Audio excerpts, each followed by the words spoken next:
Welcome everybody to Pink Ribbon Roller Coaster. I'm Jennifer Harrod, and I'm the breast nurse navigator for Project 31. I am joined today with Megan Scherer. She is the co-founder and executive director of Worth the Wait charity. And I just want to thank you so much for being here with us today, Megan. Thanks so much for having me, Jennifer. I love your mission, and I'm excited to talk a little bit about onco-fertility. Great. Well, first off, just tell me a little bit about what got you started with Worth Weight and really what's your mission? Yeah.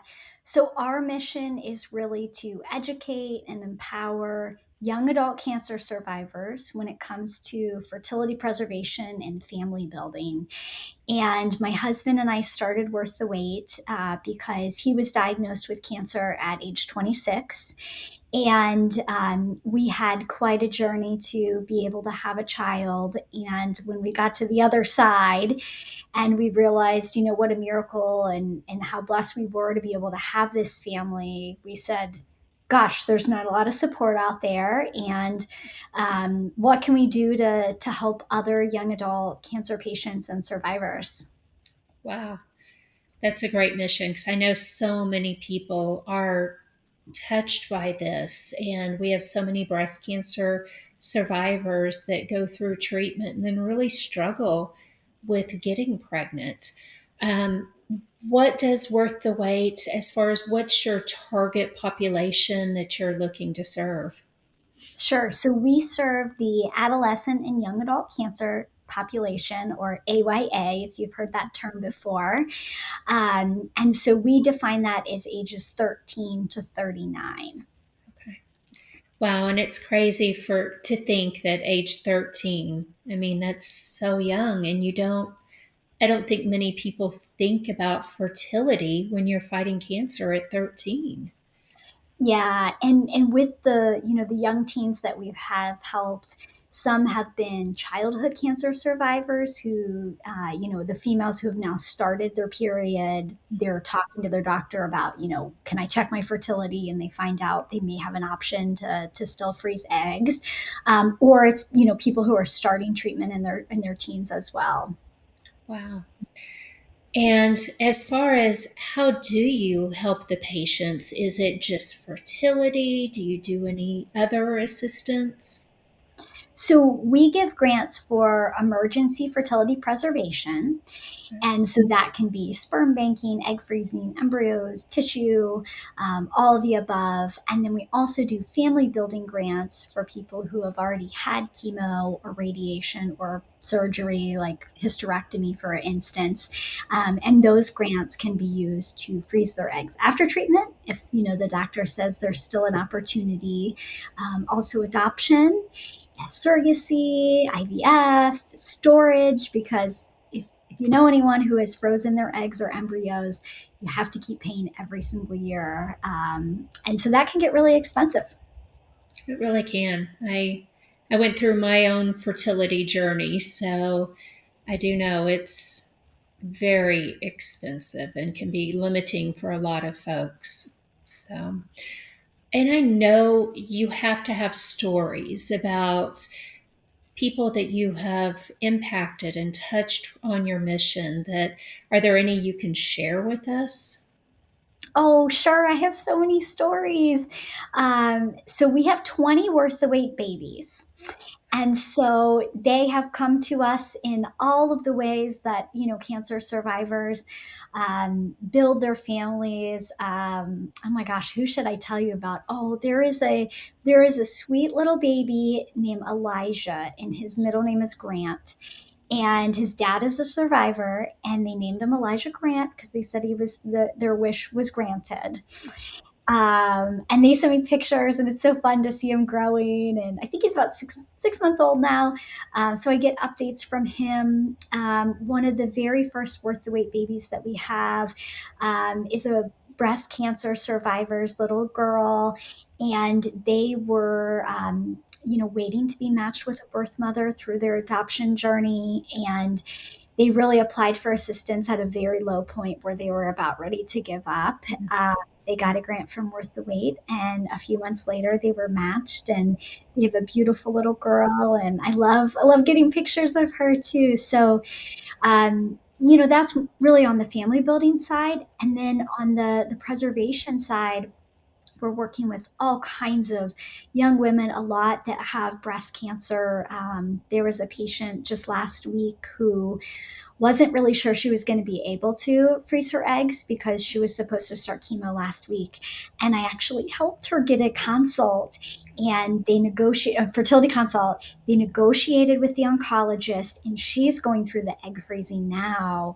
Um, just because I don't like to see people have regret in survivorship. And you've made it to survivorship. We want you to have the most full life that you planned before your cancer.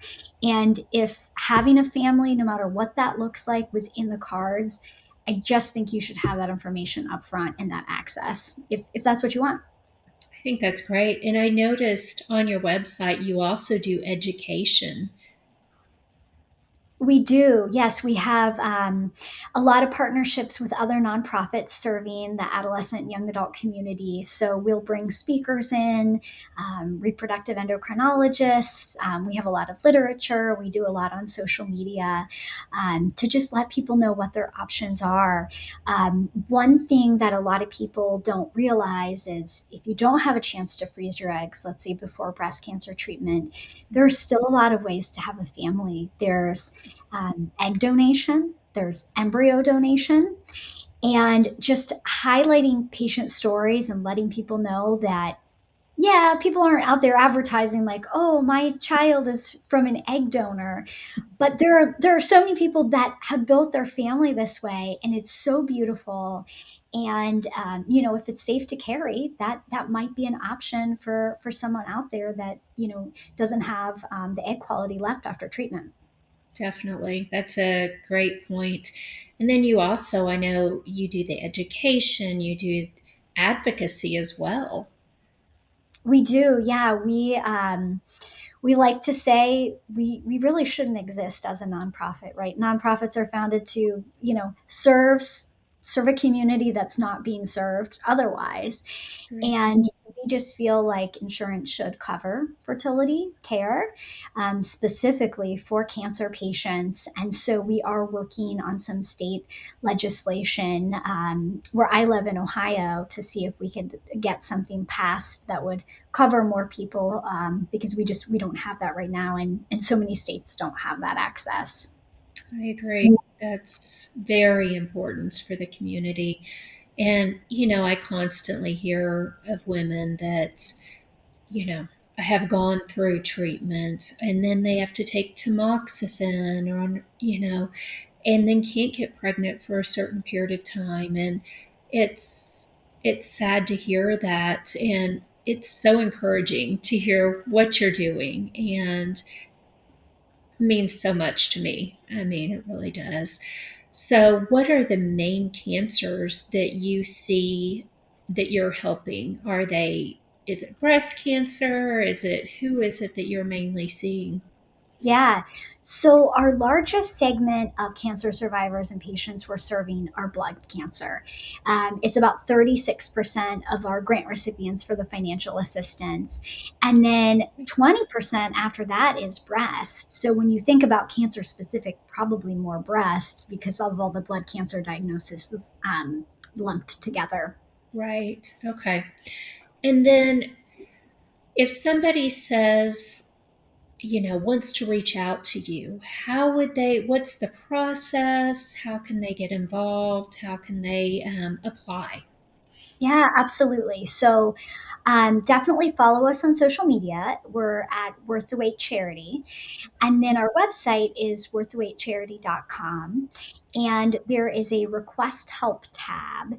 And if you go to that tab, you can see all of the information about what our requirements are, what our deadlines are. As a person who applied for assistance going through an onco fertility journey, my husband and I were really frustrated when we wouldn't hear back or we didn't understand what the requirements are. And so transparency is one of our core values, and it is all out there. So definitely take a look, see if you might fall into the category for emergency financial assistance, for preservation, or family building. We do 4 family building grant cycles a year. And so we also, once you fill out the form to let us, know a little bit about your story, we can send you the correct application, and we'll send you more information about, what you need to gather from, your tax documents to your oncology letter. We'll help you through the whole process, and it's not that difficult. I would say we don't require a lot. Right. I know some of the grants do require a lot, so that's encouraging, especially that you can help. Yeah, and I also want to mention we do not charge for people to apply. I Unfortunately, there are some nonprofits where you have to pay a fee to apply. That will never be us. So feel free to reach out if you're interested. Wow, that's great. I love what you're doing. I appreciate everything that you do because you're from Ohio, but you're able to reach everybody and help everybody, not just in Ohio. So that's amazing. Such a heart. Thank you. Anything else you want to share with us or any parting words? Yeah, I think, just to the breast cancer community and everyone that you're serving, I just want people to know that they're not alone in their fertility and family building journey. I know personally, well, I didn't have cancer. My, fertility journey was related to cancer because of my husband's history. And it can feel, infertility in general is very isolating. But when you pile on a secondary trauma of having it, be related to cancer, it can just feel really lonely. And I just want you to know that there are people out there who are rooting for you, and there is a large community. So don't give up. There are so many options that I didn't even know about. I mean, my family could look totally different if I had known some of these options that were available.